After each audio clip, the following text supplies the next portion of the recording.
Hello everyone, welcome back to Armchair Armory. So a couple of hours ago, it finished at Selhurst Park. Crystal Palace 1, Arsenal 3. I think it was a decent performance actually. It still feels a little bit redundant after, the Villarreal game.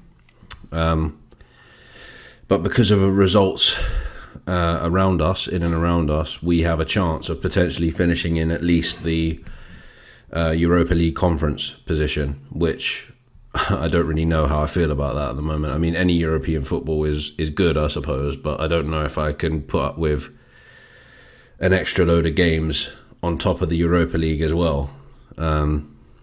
It's going to be crazy. But let's see what happens when we get down to the end of the season. We got to beat Brighton first before we...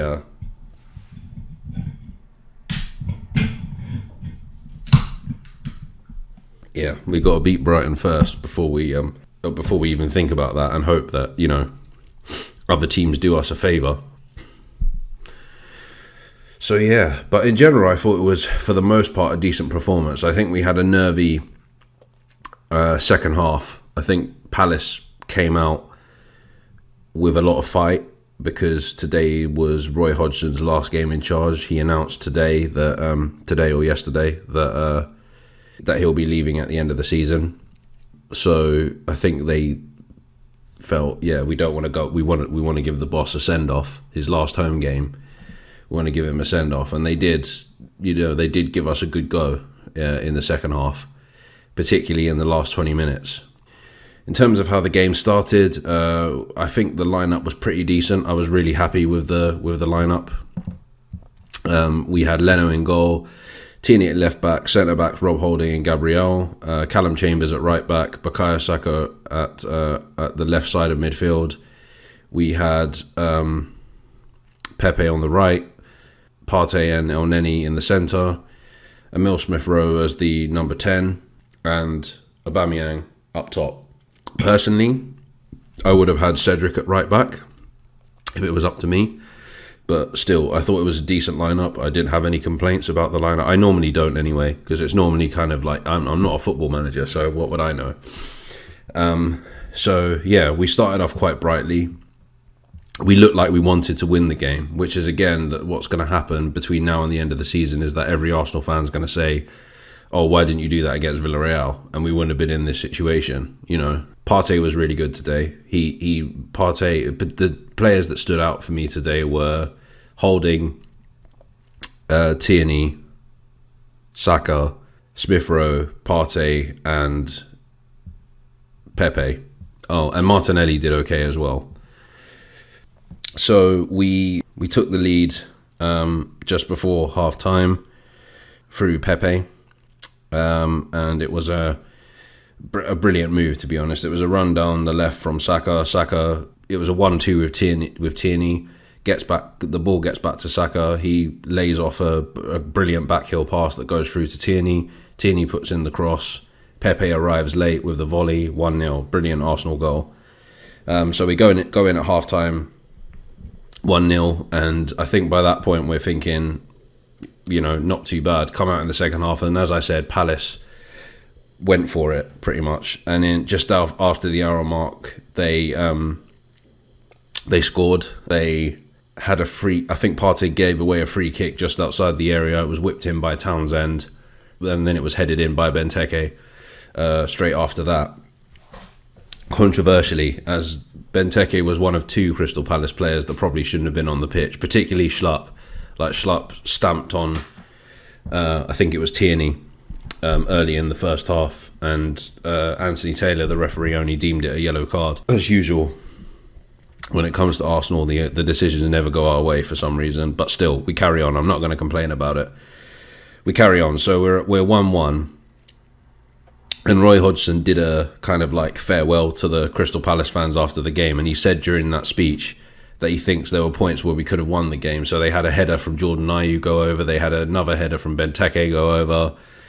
They had chances to win, and they looked the better team in that final 20 minutes. Between like the 70th and 89th minute, they looked like the better team. But then, literally in the dying moments of the second half, I think it was like the 4th minute of added time, Ødegaard, who was on at this point, put in a really good cross to the far post. Martinelli controls it, takes it past Guato, or however, sorry if I'm butchering that, the Palace goalkeeper, and just taps it in, and we're now 2-1 up. And it was a brilliant bit of work by Martinelli, to be fair, and a good cross from Odegaard.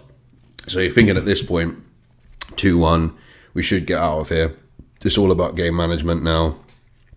And then we score another goal. Throw in from Chambers on the right, headed down by Ober into Pepe. Pepe just drives into the box, brilliant, like shuffling in between defenders. Drives a shot bottom left-hand corner, 3-1. In some ways you could say, it's a little bit hard done by on Palace. It was Roy Hodgson's last game. They played really well in the second half. So you could kind of say it's a little bit flattering. But I think we played well enough to win the game. And I think we deserve to win the game. And all credit to Mikel Arteta as well, because he made the right substitutions when necessary.